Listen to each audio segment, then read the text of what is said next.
Hello. Jehoshaphat in 2 Chronicles 18, we talked about him yesterday. He wants to hear his yes men say yes, and he's upset when a prophet says no. What I'm wondering about this morning is just whether or not we are open to real truth. You know, in the Bible, in the New Testament particularly, Jesus repeatedly gets upset when the Pharisees are more concerned with political correctness, they're more concerned with looking good or up to date than they are with truth. And I wonder if Jehoshaphat's making that exact error in his passage here, where he's more worried about being told yes than being told the truth.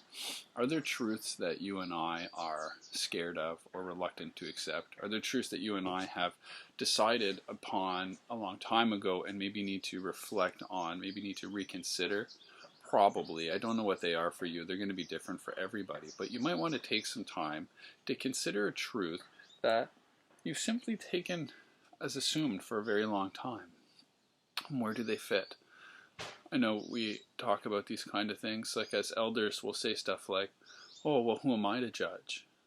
But the reality is you are being asked to make a decision about something, and so you can't simply not judge. No matter what you do, you are making a decision, and so you have to make that decision.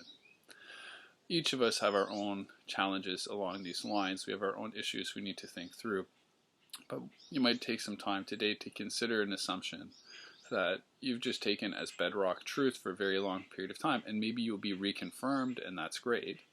But to simply be too lazy to seek out truth, to really ask difficult questions, to be open to correction by others, by books, by God, however that correction would come, is an important part of life. And so today, that's what I'm trying to do. I'm trying to think of an issue or two that I made up my mind on a long time ago that maybe I should be reconsidering and thinking about.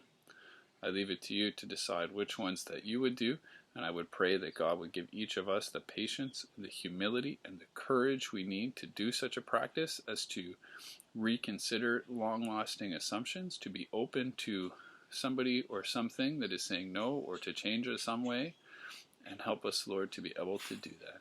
Amen.